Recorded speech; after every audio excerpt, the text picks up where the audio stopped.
Assalamualaikum warahmatullahi wabarakatuh.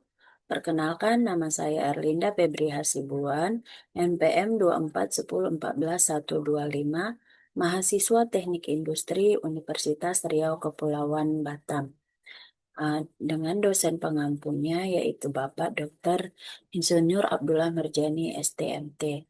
Di sini saya akan mempresentasikan tugas UAS kuliah saya, mata kuliah perancangan eksperimen atau DU dengan tema yang saya ambil yaitu Factorial Design.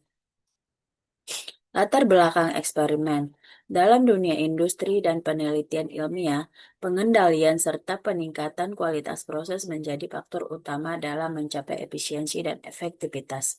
Salah satu metode yang digunakan untuk memahami pengaruh berbagai faktor terhadap hasil suatu proses adalah design of experiment. DU merupakan pendekatan statistik yang sistematis untuk merencanakan, melaksanakan, menganalisis, dan menginterpretasikan eksperimen guna menentukan hubungan antara variabel input atau faktor dan output atau respon. Salah satu analisis yang banyak digunakan dalam DU adalah desain faktorial yang berguna untuk menguji apakah terdapat perbedaan signifikan antara perlakuan atau treatment yang diuji. Tujuan dari eksperimen ini yaitu menjelaskan konsep dasar design of experiment, menganalisis penggunaan faktorial design dalam menentukan pengaruh perlakuan, dan menjelaskan metode faktorial design dan manfaatnya dalam eksperimen.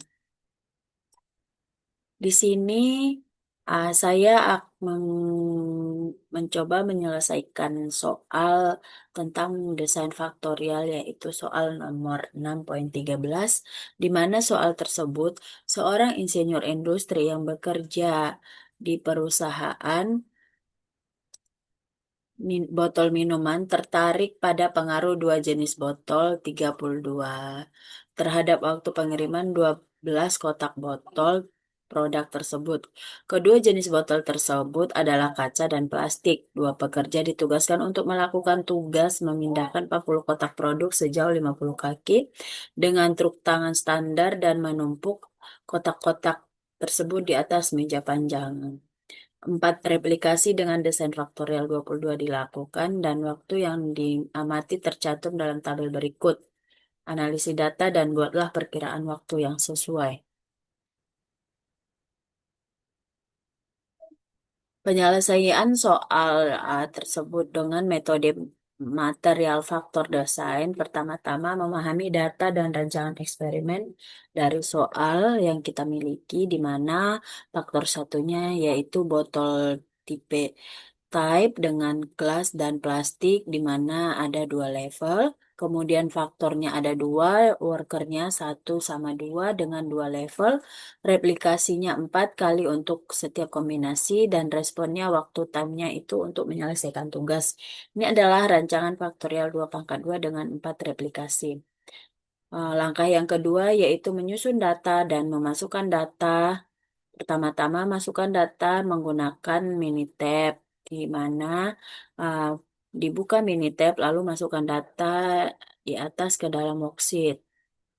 Selanjutnya penyelesaiannya itu menggunakan analisa ANOVA dari klik Start, ANOVA, General Linear Model, dan Fit.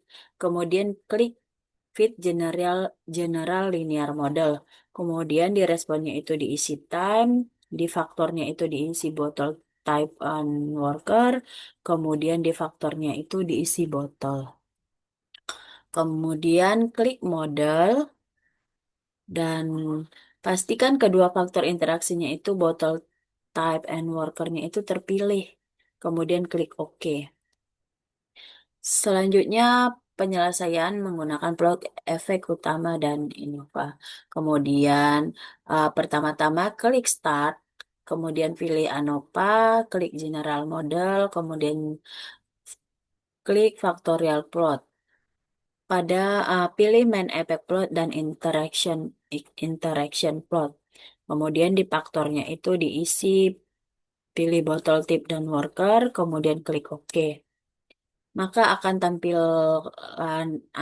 ditampilkan seperti yang di layar, di mana main efek plot for uh, T-nya itu uh, dengan faktor informationnya itu dengan faktor botol type-nya itu dengan tipe levelnya 2, value-nya itu glass and plastic, dengan worker-nya itu dengan level 2, value-nya 1,2, analysis of variance-nya itu di V-value 0,88, dan totalnya itu di 15. Kemudian di model summary-nya itu uh, R R square-nya itu 26,97.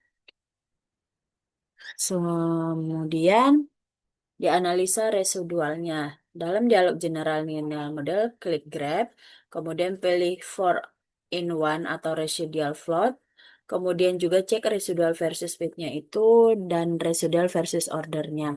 Lalu klik OK, akan maka akan dijalankan seperti lampiran di berikut ini, di mana residual float for time-nya itu interpretasi hasil kesimpulan dari ANOVA botol tipe signifikan P itu lebih kecil 0,05, jenis botol mempengaruhi waktu. Kemudian worker tidak signifikan lebih besar dari 0,05, itu perbedaan pekerja tidak secara statistik signifikan. Interaksi botol type itu worker tidak signifikan lebih besar P lebih besar dari 0,05, di mana efek botol konsisten pada kedua pekerja. Plot interaksinya, jika garis hampir sejajar berarti tidak ada interaksi kuat sesuai dengan V-value lebih besar dari 0,05. Residual analisisnya, normal probability versus vote-nya itu mendekati garis lurus. Sementara residual versus fit-nya seharusnya tidak ada pola acak.